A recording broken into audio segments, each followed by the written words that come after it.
bonsoir à tous selon le pays et l'heure à laquelle vous nous écoutez. Bienvenue dans El Una Copa, le podcast 100% Copa América de la rédaction de Lucarne Opposé. Comme toujours, chers amis, vous êtes les bienvenus pour interagir avec nous sur les réseaux sociaux, Facebook, Twitter et Instagram. Et je vous encourage également à tendre l'oreille vers nos autres podcasts, La Fiche de la Semaine, Efrica, Hola Latina ou bien l'AFC Corner. Retrouvez également l'essentiel des brèves du monde de Lucarne Opposé sur notre site lucarneopposé.fr. Aussi, chers amis, sachez que le 7e numéro de Lucarne Opposé magazine est désormais disponible, un numéro consacré aux coupes continentales de sélection, dans lesquelles vous pourrez déguster de savoureuses histoires sur la CAN, la Coupe d'Asie, la Gold Cup ou bien la Copa América. 3e épisode de notre série spéciale Copa América 2019, justement. Au menu du jour, un Brésil qui chasse tellement de fantômes que Bill Murray devrait rejoindre la Seleção pour la finale.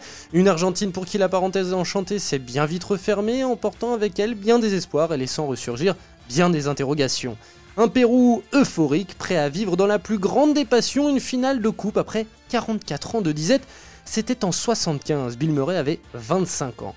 Enfin, comme de coutume, nous jetterons un œil au carnet de voyage de l'équipe Lucarne Opposé, partie prendre l'air dans les montagnes du Minas Gerais. Vamos lá, meus irmãos, c'est parti pour les miroirs de l'actu.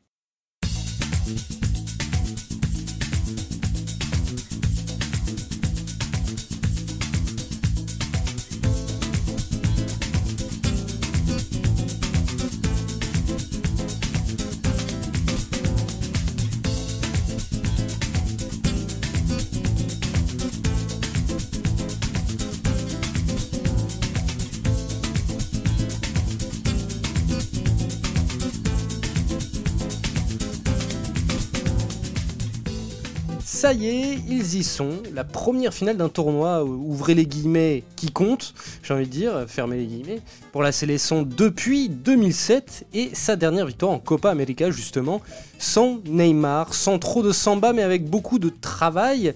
Le Brésil a donc en partie exorcisé les démons du Mineirão en venant à bout de l'Argentine lors de sa demi-finale. On en parle de suite avec Marcelin Chamoin. Tudo bem, Marcelin ? Tudo bem, comment ça va toi ? Ça va très bien. Alors dis-moi Marcelin, au regard de la décennie passée de la Seleção, atteindre la finale de sa Copa América, est-ce que ça constitue vraiment une performance pour les Auriverdes ou est-ce que c'est la moindre des choses selon toi ? Non, moi je pense qu'on peut parler de vraies performances vu les équipes qui ont engagées dans cette compétition. On l'a vu avec l'Uruguay qui s'est fait sortir rapidement. Je trouve qu'il y a des très bonnes équipes dans cette Copa América. Donc ouais, la finale c'était pas joué d'avance, il fallait y aller, même si forcément c'était attendu. Je trouve que c'est quand même une vraie performance qui a été faite hier. Et oui, et même au regard de l'équipe en elle-même et de ce qu'a produit le Brésil depuis certaines décennies, il y a presque une étape de passer, presque un tabou brisé, comme ils aiment le dire, quebrar un tabou. Ouais, c'est sûr que 2014 on voit ça a encore laisser des traces. Il y avait aussi les éliminations, parce qu'on peut parler juste de la Copa América qui est restée sur en 2016 une élimination au premier tour, en 2011 et 2015 une élimination en quart de finale à chaque fois contre le Paraguay au tir au but. Là ils ont rejoué le Paraguay en quart de finale, s'est retourné au tir au but et du coup il y a une vraie progression dans les résultats. Donc il y avait ce 7-1 en 2014, mais aussi en Copa América les résultats étaient décevants depuis 2007. Et là, cette fois, l'objectif est enfin atteint. Oui, je suis assez d'accord avec toi. Personnellement, je trouve que Tite a bâti une équipe un peu à son image, j'ai envie de dire modeste et travailleuse, plus que fantasque et joueuse. Qu'est-ce que tu en penses ? T'es d'accord avec ça ? Ouais, ils ont toujours pas pris de but dans cette Copa América, donc à partir de ce moment-là, tu peux pas perdre. Et c'est vrai que ça ressemble un peu au Corinthians de Tite qu'on a pu voir quand ils ont gagné par exemple le mondial des clubs. C'est vrai que ça fait pas rêver, mais en même temps, la CBF n'avait pas pris de Tite pour retrouver ce football samba qui est maintenant peut-être plus trop adapté au football moderne. Ce qu'il voulait avant tout, c'est avoir des résultats, être solide. Et c'est vrai que le Brésil s'est joué en plus différemment, parfois avec la possession. On l'a vu hier, ils ont un peu plus subi, mais sans vraiment se mettre en danger. Et je pense que c'est ce qu'il fallait faire pour gagner ce match face à l'Argentine plutôt que d'essayer d'être un peu trop joueur et parfois se faire prendre en compte, par exemple. Alors, avec des si, on mettrait le Corcovado en bouteille, tiens, on va dire, et on ne saura jamais ce qu'aurait été le parcours du Brésil avec Neymar. Néanmoins, cette qualification sans lui pour la finale envoie un message fort, non, quand même? Ouais, c'est vrai que même sans lui, l'objectif est atteint, même si je trouve quand même qu'il manque à l'équipe, surtout Everton qui est un peu en deçà sur les matchs à élimination directe. Donc je trouve que son absence est regrettable, même si on l'avait dit que ça peut être avant la compétition, ça peut être un mal pour un bien, parce que ça permet du coup de mettre vraiment en avant la force du collectif. Mais ouais, je trouve qu'il manque quand même un joueur qui peut faire la différence individuellement. On verra si en finale il manquerait pas un Neymar. Je trouve quand même son absence est dommage, même si effectivement le Brésil s'en sort très bien sans lui. Ouais, ça a quand même favorisé le collectif. Moi, je fais souvent le parallèle avec l'équipe de France qui évolue sans Benzema et où du coup le collectif en a peut-être profité. J'ai l'impression que c'est un peu la même chose avec le Brésil. Oui, forcément, quand il y a eu pendant un moment au Brésil une Neymar dépendance, où c'est vrai que ça passait beaucoup sur son côté, et forcément le fait qu'il soit pas là, ça oblige un peu à recentrer les joueurs, les choses, et puis les joueurs ont les responsabilités qui sont un peu plus partagées. Donc c'est vrai qu'il y a ce côté-là qui est évident. Bon, pour terminer, la relation entre la sélection et le peuple brésilien elle est assez morose depuis 2014, c'est peu de le dire, pour les raisons que tout le monde connaît. Si vous ne les connaissez pas, chers auditeurs, il faut vous réveiller. Est-ce qu'il y a du mieux avec cette qualif, selon toi? Est-ce qu'une victoire finale parviendrait à remettre définitivement les compteurs à zéro? Définitivement, je ne sais pas, parce qu'après, il y a eu aussi les Jeux Olympiques 2016 qu'ils ont gagnés à domicile. Bon, même si c'est pas vraiment l'équipe ça n'a pas suffi pour retrouver l'amour. Mais je pense que ça aide, surtout hier, c'était au Mineirão, donc le lieu du 7-1. Donc, gagner ici face à l'Argentine, je pense que ça aide un petit peu à chasser les démons de 2014. L'hymne, avant le match, était assez exceptionnel. Donc, c'est vrai que, je pense qu'une victoire finale à domicile, et sans Neymar, peut-être que ça peut jouer aussi. Aiderait forcément à reconquérir le public pour la sélection, parce que forcément les Brésiliens aimeraient avoir leur équipe gagner, mais je pense qu'il y a aussi d'autres problèmes qui sont hors du foot qui peuvent expliquer un peu le désamour pour la sélection. Des problèmes d'ordre plus politique et social. Je suis tout à fait d'accord avec toi, et tu en avais parlé lors d'une superbe conférence pour les cahiers du football. Du coup, c'est vrai que c'est des problèmes qui reviennent assez régulièrement. C'était déjà le cas pendant la dictature, et puis c'est vrai que ça se répète un petit peu actuellement. Très bien. Bon, écoute, merci beaucoup Marcelin. Voilà pour le Brésil qui va s'avancer donc pour sa finale de sa Copa América. Et on leur souhaite la victoire, parce que l'équipe en a besoin, mais aussi tout le pays en a besoin un petit peu de sourire avec cette victoire. Merci Marcelin, on se retrouve en fin de podcast. Merci à toi, salut. Belo Horizonte, terminus pour l'Albiceleste, tout le monde descend, jamais vraiment sereine depuis le début de la compétition. L'Argentine aura donc atteint les demi de ce tournoi, où elle aura paradoxalement montré l'un de ses meilleurs visages, si ce n'est son meilleur visage. Revenons sur le parcours de l'Argentine, avec Nicolas Cougo. Comment ça va, Nicolas? Écoute, oui, ça va. Mieux que l'Argentine en tout cas, moi ça va. Ouais, c'est difficile d'aller moins bien que l'Argentine, même si on a cru, ils ont fait semblant qu'ils allaient mieux. Bon alors, quels enseignements tirer de cette performance, ma foi, chaotique, mais moins catastrophique que prévu des Argentins? Moins catastrophique, je te trouve un peu gentil. Après, sur le match d'hier, on les a vus en deuxième mi-temps, surtout quand le Brésil est passé en mode gestion. Très franchement, du stade, on n'a jamais eu la sensation que le Brésil était en danger, vraiment. Même s'il y a 2-3 occasions argentines, franchement, mais dans le jeu, ils sont pas en danger. Et puis après, je suis d'accord avec le côté, elle a peut-être fait l'une de ses meilleures mi-temps, la deuxième mi-temps notamment. Mais je pense que c'est vraiment lié à l'adversaire qui, pour le coup, lui a dit vas-y, essaye de faire ce que tu peux. Et voilà. Donc les enseignements, j'ai envie de te dire, les enseignements sont toujours les mêmes avec l'Argentine. C'est qu'on va repartir à zéro une nouvelle fois après une compétition internationale. et on va repartir dans les mêmes, dans la même chose. On va repartir dans le même cycle. On réinitie le nouveau cycle de l'Argentine. Et c'est usant. Après, on les attendait pas forcément en demi-finale avec le chaos qui régnait au sein de la sélection, autour de la sélection. Donc c'est pour ça que je disais moins catastrophique que prévu. Oui, alors ça c'est vrai. Par contre, paradoxalement, après on les attendait pas. Les Argentins, tu les connais, hein, pour eux, il a gagné la Copa América, c'était réglé. Mais je suis d'accord avec toi. On les attendait pas en demi-finale. Et si tu regardes leur parcours sur cette compétition, c'était tellement laborieux que tu dis ils vont aller au bout cette fois-ci. Parce qu'ils ont eu très très chaud face au Paraguay, parce qu'ils ont eu très très chaud par moment face au Venezuela. On les attendait peut-être pas en demi-finale, mais j'ai envie de te dire, on parle de l'Argentine, quoi. Normalement, l'Argentine, on doit l'attendre au minimum demi-finale, surtout cette génération-là. Donc c'est un peu le problème, quoi. C'est-à-dire que elle paye. On va dire, on répète les mêmes choses sur l'Argentine. Hein. Elle paye un travail qui n'est pas fait. Elle paye des dissensions internes à la Fédé. Elle paye un chaos total partout dans son football, en fait. Bah oui, justement, et j'ai envie de te dire, il y aura que. Comment sortir de cette crise et du bazar général du foot argentin? Vous avez 2 heures. Ouais, vous avez 2 heures. Franchement, je sais pas.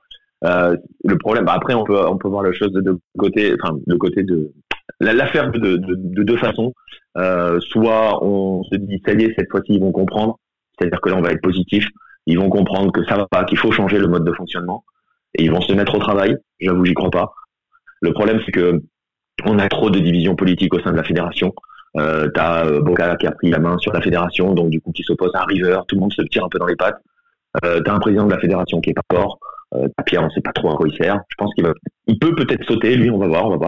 Je pense que ça va être règlement de compte à Hockey Coral une fois de plus. Et puis on va repartir sur les mêmes choses, c'est-à-dire qu'ils vont vouloir un nouveau sélectionneur. En fait, l'Argentine ne passe son temps à changer de pansement sur une blessure qui ne fait que s'ouvrir. Et en plus, elle est hémophile, donc tu vois, c'est pas évident. Et je t'avoue que personnellement, je vois pas de sortie à cette crise. On a toujours, c'est souvent quand on a un pays en crise ou un football en crise, même c'est un club, parfois, que ce soit des supporters ou des suiveurs, se disent il faudrait une catastrophe pour qu'on reparte à zéro. Le problème, c'est qu'une demi-finale en soi, c'est pas une vraie catastrophe. Je suis pas convaincu qu'il faille souhaiter à l'Argentine de connaître une vraie catastrophe, c'est-à-dire ne pas aller à une Coupe du Monde ou sauter au premier tour d'une Copa América. Je t'avoue, je sais pas. Je vois pas la solution. Je vois que chez les jeunes, ça travaille pas, donc la relève qui va arriver derrière cette génération-là, bon courage, parce que c'est pas gagné d'avance. Parce que on a beau dire ce qu'on veut, cette génération-là, c'est probablement l'une des meilleures qu'a connue l'Argentine. Je parle de la génération des Messi. Hein. Donc, écoute, je suis un peu pessimiste sur l'Argentine, mais c'est quelques années que je le suis en fait. Très bien. Bon, on va terminer sur cette note d'optimisme et de gaieté. Et merci beaucoup, Nicolas. Et puis on se retrouve, comme je disais à Marcelin, on se retrouve en fin de podcast pour les carnets de voyage. Ouais, ça marche.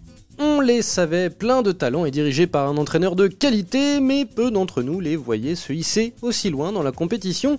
Ils l'ont fait. Les Péruviens sont en finale de la Copa América 2019 après avoir sèchement battu les voisins chiliens 3-0. Mesurons l'ampleur de l'événement avec Romain Lambert. Comment ça va, Romain ? Salut Simon, bonjour à tous. Écoute, comme tu peux l'imaginer, super bien, hein, le meilleur réveil depuis plusieurs mois là. Le meilleur réveil depuis la qualification Coupe du Monde sûrement. Ouais, c'est ça. C'est un peu, on peut comparer à vraiment là ce qu'on a ressenti sur Lima. C'était un peu le même. C'est ça exactement. C'est le même sentiment que pendant la qualification au mondial là, en fin 2017 quoi. D'accord. Ouais, oui, j'imagine que la nuit fut courte et animée chez les Incas. Oui, ça fêtait toute la nuit avec des pisco coulés à flot, hein, des pisco péruviens en précis. Cette fois-ci, on peut le dire maintenant. Oui, ça a beaucoup bu, beaucoup fêté malgré la journée de travail qui attendait demain. Ah oui, là, de toute façon, je pense qu'aujourd'hui, ça va un peu tourner au ralenti. Les gens vont arriver plus tard. Je pense que même les chefs et les patrons vont être indulgents aujourd'hui. Mais oui, là, de toute façon, je pense que les gens, ils étaient complètement... c'est vraiment la folie, quoi. Je pense qu'ils pensaient même pas au lendemain, en fait. D'accord. Et Eddie Fleischmann nous en parlait. Il nous disait que ce qu'il vit en ce moment, il ne l'a pas vécu depuis très longtemps. Il ne l'a même quasiment jamais vécu en termes de popularité de l'équipe. C'est la première finale depuis la grande époque péruvienne de 1900, des années 70, la première finale depuis 75, et le titre de la génération des Cubillas, Sotil, Chale. Et c'est un sacré accomplissement pour la génération actuelle. Comment c'est vécu par rapport à cette ancienne génération qui, elle, a été titrée? Oui, du coup, comme tu le dis, ça fait 44 ans, en fait, que le Pérou n'était pas allé en finale de Copa América, en finale même plus court, et avec un titre à la clé, en plus, en 1975, avec ce fameux but de Hugo Sotil. Et oui, c'est vrai que c'est une génération qui pourrait se comparer justement aux années 70-80, quand on retrouve le jeu du Pérou, des joueurs qui jouent vraiment proprement, qui sont sûrs d'eux, qui ont la confiance, surtout un beau collectif. Et donc oui, c'est vrai que là, moi, pour avoir parlé avec des amis péruviens hier, c'est bon, moi, on a tous à peu près la trentaine dans mon entourage, ils n'ont jamais connu ça. Donc c'est comme, pour ça je te dis que c'était comme vraiment la même sensation que pour une qualification mondiale qui s'est faite après 36 ans. Là, on revient à une finale après 44 ans. La plupart des personnes de moins de 50 ans n'ont jamais connu ça, donc tu peux imaginer. Et cette équipe, est-ce que du coup, selon toi, elle aura obligatoirement besoin d'une victoire pour passer à la postérité, ou est-ce que déjà elle est dans le cœur des gens, en tout cas classée au même niveau que celle des Cubillas, Sotil et compagnie? Moi, je pense que c'est déjà une époque historique. Là, pour le Pérou, le travail il est fait, une place en finale. Bon, personne ne voyait le Pérou à cette place-là. On voyait les matchs de préparation, les matchs amicaux qui étaient très très poussifs. Ils ont dû gagner 2 matchs sur les 10 derniers après le mondial. On les voyait difficilement sortir du groupe. D'ailleurs, ils ont terminé 3e de ce groupe. Donc là, vraiment, la place en finale, maintenant même, je pense que bon, une victoire, bien sûr, que ça les mettrait encore plus dans la légende, mais je ne sais pas si vraiment là, les Péruviens, ils sont pleinement satisfaits d'une place en finale. Bon, après, j'imagine que Ricardo Gareca va tout mettre en place pour la chercher, et les joueurs, maintenant, ils ont un dernier match une dernière marche, à franchir pour le titre suprême. Donc bien sûr que maintenant, mais bon, ils vont jouer vraiment libérés et sans pression, de toute façon. Oui, c'est clair que ça va être les outsiders de cette finale, d'autant plus qu'ils se sont fait fesser par ce même Brésil en phase de groupe. Oui. L'espoir est permis, là, comme tu le dis, c'est maintenant qu'ils y sont là, autant y croire pour de vrai. Oui, voilà, exactement. En plus, je pense qu'il y a même le petit côté revanche contre le Brésil. Ça va être une sorte de jeu même pour les Péruviens. Même si bon, on va pas se cacher, le Brésil est le grand favori. On les voit mal perdre finale, mais bon, dans une finale tout est possible. Et bon, les Péruviens vont aller chercher cette finale. Ils vont compter aussi sur justement voir comment le Brésil va aborder cette finale. Je pense que ça va être difficile d'avoir toute cette pression sur les épaules pour les joueurs brésiliens, en plus au Maracanã.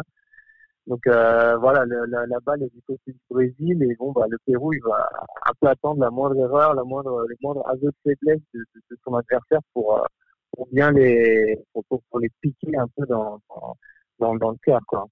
Dans leur orgueil, oui, on comprend bien. Alors, une dernière question. On a vu de Pérou pendant cette Copa América. Le Pérou, par exemple, du quart de finale contre l'Uruguay, qui est plutôt sur la défensive, qui refuse un petit peu le jeu face à un adversaire qui lui est clairement annoncé et sur le papier, a priori, favori. Et un Pérou joueur, comme celui qu'on a vu contre le Chili, et c'est d'ailleurs une des choses qui a dû surprendre les Chiliens qui ne s'attendaient pas à ça, visiblement. Quel visage on peut s'attendre à voir en finale? Le Pérou joueur ou le Pérou défenseur? Alors, le Pérou ne sait pas garer de but. Il ne sait pas défendre comme ça, à la paraguayenne un peu. C'est pas faire. Donc, ça sera forcément un Pérou joueur.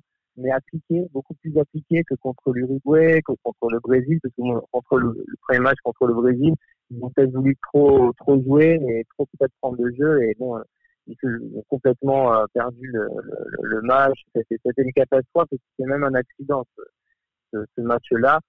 Donc contre l'Uruguay, ils ont quand même essayé de s'appliquer, mais offensivement, c'était le néant. Et là, du coup, ils ont appris finalement de ces deux matchs contre le Brésil et contre l'Uruguay pour faire une bonne chimie entre ces deux matchs, et qui a payé contre le Chili. Donc moi, je m'attends un peu à voir le même Pérou qu'on a eu contre le Chili, et peut-être, bon, évidemment, un peu plus défensif, parce qu'en face, c'est quand même le Brésil chez eux. Donc voilà, je pense voir un Pérou joueur. Très bien, écoute, merci beaucoup Romain. On espère aussi pour toi, en tout cas, parce que nous on est neutre, enfin moi je suis neutre, on espère voir un Pérou joueur, en effet, rien que pour avoir une belle finale, hein, quel que soit le vainqueur. Et puis oui. on espère pour toi que ça va vibrer à Lima, que ça va vibrer jusqu'au bout. Voilà, merci beaucoup Romain, on se retrouve voilà. On se retrouve la semaine prochaine pour débriefer cette finale, quoi qu'il arrive. Évidemment, avec plaisir, quoi qu'il arrive. Le Pérou a sa copa, donc dans tous les cas, ça sera avec plaisir. Très bien, salut Romain. Salut. Allez, il est temps de s'envoler pour Belo Horizonte, où la fine équipe de Lucarno Posé a déposé ses valises. On ouvre les carnets de voyage.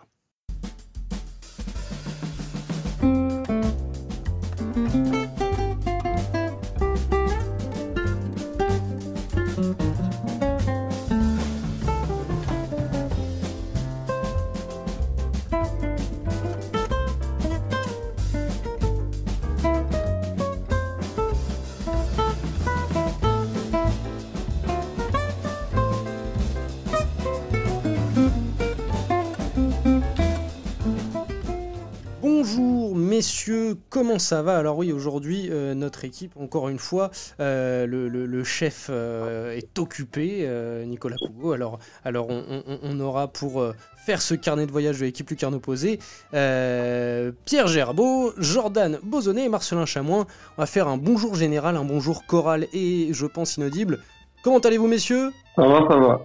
Ça va nickel. Ça va, impeccable. Oh vous l'avez fait en canon, dis donc. Voilà, je vous ai demandé un truc complètement désordonné, vous êtes ordonné de vous-même, c'est assez magnifique. Alors messieurs, vous êtes passés de Rio à Belo Horizonte. Tiens, d'ailleurs, avant de parler de Belo Horizonte, le voyage de Rio à Belo Horizonte est assez sinueux, n'est-ce pas ?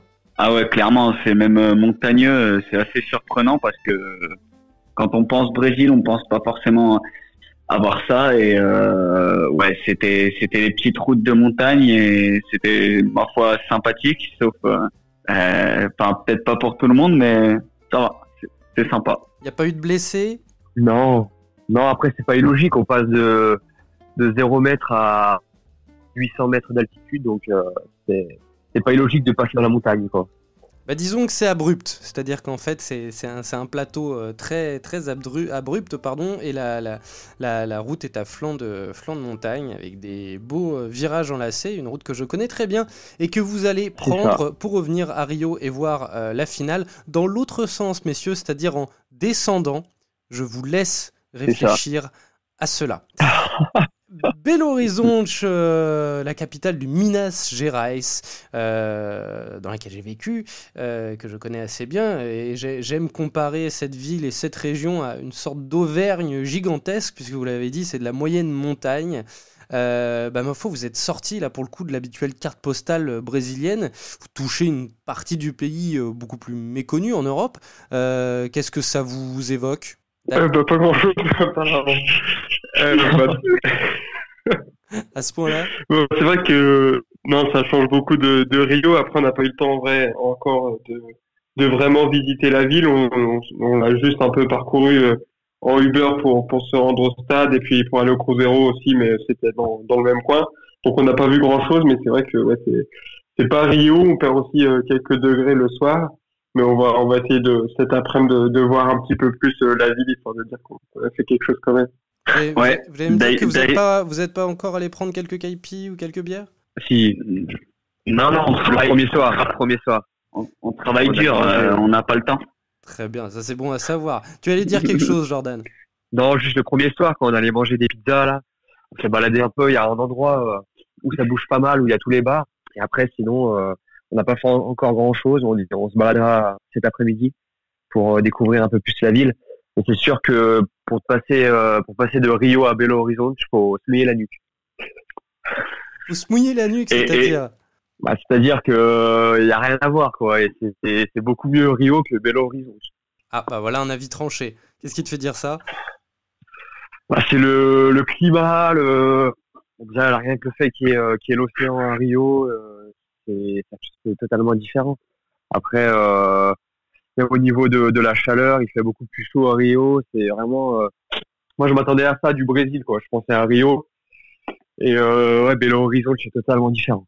Vous avez Pierre et Marcelin, mais vous avez le même avis, les gars? Après, on peut pas trop dire sur Belo Horizonte parce qu'on n'a pas encore vu ce qu'il y avait à voir, mais c'est sûr que la comparaison avec Rio est difficilement stable. Ouais, en fait, je pense que effectivement, il y a beaucoup moins d'activités touristiques à faire ici. D'ailleurs, Simon, j'ai remarqué que même si tu as vécu, tu ne dis pas Beaga pour parler de Belo Horizonte. Si, je dis Beaga, mais je voulais pas faire. Je tombais pas dans le délit d'initié. Alors là, on a des auditeurs. Je dis Belo Horizonte. Donc non, il y a un peu moins d'activités touristiques à faire et effectivement, le fait qu'il n'y ait pas l'océan, ça fait qu'on n'est pas Rio, mais c'est une ville qui m'a l'air assez moderne, où il y a beaucoup de parcs et c'est somme toute assez agréable. Hein. Ouais, je dénigrerai pas Beaga, mais même si on n'en a pas vu beaucoup, là, on a vu quelques parcs, ça a l'air d'être une ville, ma foi, fort sympathique. Après, on a quand même vu un joli point de vue. Faut pas l'oublier. Ah oui. Dans les hauteurs de... Exact. Praça do Papa. Ah, vous êtes allé à Praça do Papa. Oui, en effet, voilà, on a un quartier, très gros panorama sur la ville. Quartier assez riche. Un beau quartier, quoi, avec des belles maisons. Messieurs, tu l'as évoqué, Marcelin, vous êtes allé faire un tour du côté de la Toca da Raposa, l'antre du renard de Cruzeiro, l'un des deux clubs phares de la ville. Pour faire un reportage, on va pas plus en dévoiler parce que les gens le découvriront sur le site. Ça s'est bien mais somme toute, ça s'est bien passé, sur à ce petit déplacement, cette petite visite du centre d'entraînement de Cruzeiro. On était en fait dans le centre qui est maintenant utilisé par le centre de formation. Ça a changé en 2012 et les pros sont passés sur un autre lieu. Du coup là c'était vraiment maintenant il n'y a plus que les jeunes, mais avant c'était là où s'entraînaient les jeunes et les pros. Et du coup on a pu faire une petite interview qui va arriver prochainement. Ça respirait le football mythique brésilien autant que ce que tu connais à Rio, parce que c'est quand même un gros club, Cruzeiro. Ouais, franchement le centre est assez sympa. La pelouse elle date de l'arrivée du centre, en fait, elle n'a jamais été changée, donc c'est une pelouse des années 70, quoi. Donc ça respirait assez le foot. On imagine les légendes qui sont passées par là. Il y a eu quoi comme légendes, tu peux nous rappeler? Du coup, il y a eu la grande époque Tostao, Dirceu Lopes et Piazza dans les années 60-70. Et puis après, dans les années 90, il y a eu Ronaldo, puis il y a eu d'autres joueurs. En 2003, ils ont fait le triplé national. Il y a un mur avec tous les joueurs qui ont été formés au club et c'est assez impressionnant de voir ce mur avec toutes les légendes qui ont été formées, pas seulement qui sont passées par Cruzeiro, mais qui ont été formées au Cruzeiro. Alors, dont Jussier. Dont Jussier, oui, tout à fait. Et Wendel aussi, pour parler d'autres Bordelais. Et Maxwell. Et Maxwell. Il y a passé très peu de temps. L'autre gros club de la ville, c'est l'Atlético Mineiro, un gros derby. On oppose toujours le Cruzeiro à l'Atlético Mineiro. Vous avez ressenti rapidement le football Mineiro? Vous avez vu des maillots? Vous avez vu des choses qui vous ont marqué? Ouais, les deux. Hier, quand on est allé au stade, il y avait les deux. Il y avait le maillot de l'Atlético Mineiro. Il y avait le drapeau aussi brésilien avec le logo de l'Atlético Mineiro. Et quand on est allé au centre d'entraînement hier, on a compris, ils nous l'ont expliqué que il y avait une grosse rivalité entre les deux.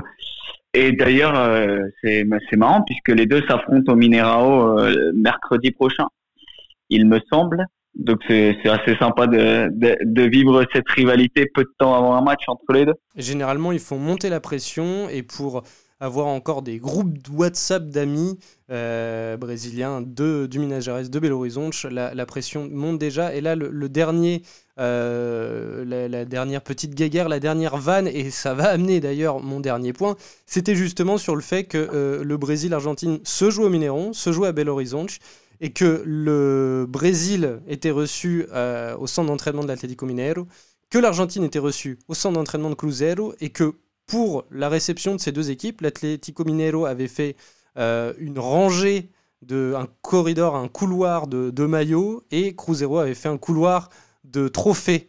Donc les supporters de Cruzeiro n'ont pas manqué de rappeler, de taquiner l'Atlético Mineiro en leur disant qu'ils n'avaient pas assez de trophées pour pouvoir en faire un couloir à leurs autres comme eux. Et voilà, je disais, ça m'amène à mon dernier point. Vous êtes allés vivre ce Brésil-Argentine au Mineirão, après avoir été déçu lors du match d'ouverture au Morumbi, puis voir un petit peu la sauce monter avec d'autres sélections. Est-ce que cette fois, une demi-finale Brésil-Argentine, est-ce que ça y est, les Brésiliens étaient enfin chauds? Ouais, c'était sympa, ouais. Ouais, c'était très très sympa. Il y avait beaucoup de maillots jaunes. On l'a vu sur tout le chemin menant au stade. L'hymne était incroyable, vraiment. Et ça a poussé. Il y a eu des Brasil qui descendaient de tribune, ou des 1000 goals. Et donc, ouais, là, c'était une vraie bonne ambiance brésilienne derrière son équipe pour cette demi. Ça, pour moi, c'est clair. Est-ce que vous avez ressenti un peu plus de cohésion, vous aussi, Jordan et Marcelin? Ouais, dès le début, juste l'arrivée au stade, c'est vrai qu'il y avait beaucoup de maillots jaunes déjà. Après l'hymne, je sais pas comment ça a rendu à la télé, mais au stade c'était assez exceptionnel, surtout toujours la partie avec Aguilar. Là, pour le coup, ça faisait penser à 2014, c'est assez dingue. Et après, ouais, le public dans son ensemble a vraiment réagi à chaque action du match, et qu'il y avait une petite faute, un petit fait de jeu, tout le public réagissait. Après, sur les chants, c'est vrai que le Brésil, c'est pas non plus la spécialité par rapport à l'Argentine. Mais du coup, ouais, c'était une vraie ambiance de classico et de demi-finale de Copa América à domicile. Donc, sur ce match-là, ouais, c'était assez costaud. C'était vraiment l'ambiance qu'on attendait de ce match. Brésil-Argentine, au Brésil, demi-finale Copa América. On s'attendait vraiment à une ambiance de folie et on n'a pas été déçus, hein, pour le coup. Et d'ailleurs, petite anecdote, on avait des places derrière les buts et on a vite déguerpi. Marcelin, il pourra en témoigner. En fait, on était en plein milieu des Argentins, dans leur COP. En gros, ils étaient, peut-être 2-3 000. On était en plein milieu. Et du coup, ils nous ont expliqué que, en fait, tous les Argentins s'étaient mis là pour être regroupés. Et du coup, on a vite bougé de place. On s'est mis un peu plus haut avec les Brésiliens. Et surtout pour la vie de Marcelin, en fait, non? Oui, je ne sentais pas faire le match là, même si on peut dire que ça s'est bien passé quand même entre Brésiliens et Argentins. C'est vrai qu'à un moment on pouvait craindre un peu ça, surtout que quand l'Argentine était menée, mais ça s'est fait dans un climat assez paisible, même si il y avait forcément une présence policière qui était importante, mais il n'y a pas eu de débordement. C'était finalement assez cool, même après le match. Il y a des Brésiliens et des Argentins qui ont pris des bières ensemble, donc j'allais dire pour une fois pas forcément, mais de ce côté-là ça allait, quoi. Ouais, surtout quand même pas loin de déraper, hein, à des moments. Ouais, et en plus pour compléter, quand on est allé au Maracana faire Argentine-Venezuela, vendredi dernier, ça a un peu chauffé vraiment à la sortie du stade. Il y a dû avoir intervention des stadiers parce que entre Brésiliens et Argentins, ça se chauffait un peu. Donc il y a vraiment pas d'incident et ça faut le signaler. Et pour le coup, la sécurité, elle était renforcée sur ce match. Il faut savoir que les militaires, les policiers militaires du Minas Gerais sont réputés comme les plus durs du Brésil. Bon, messieurs, j'ai l'impression qu'il y a un chien qui sonne la fin de cet entretien, de ce carnet de voyage, un cabot qui en a marre de vous voir dans Minas Gerais. Donc on va se quitter là-dessus et on se retrouvera pour le dernier épisode, le dernier carnet de voyage, donc à nouveau. Pour parler de votre dernière expérience à Rio et ma foi de la finale, puisque vous allez la voir cette finale. Merci beaucoup messieurs, merci Jordan. Merci à toi Simon. Merci Marcelin. Merci à toi. Et merci Pedro. Muito obrigado. Ah, pas mal, ça évolue. Merci beaucoup messieurs, à très bientôt. À bientôt. Merci à tous de nous avoir suivis pour cet épisode. N'oubliez pas de venir nous solliciter sur les réseaux sociaux. Et quant à moi, je vous dis à très bientôt pour un nouveau numéro de Hello na Copa. Salut les amis!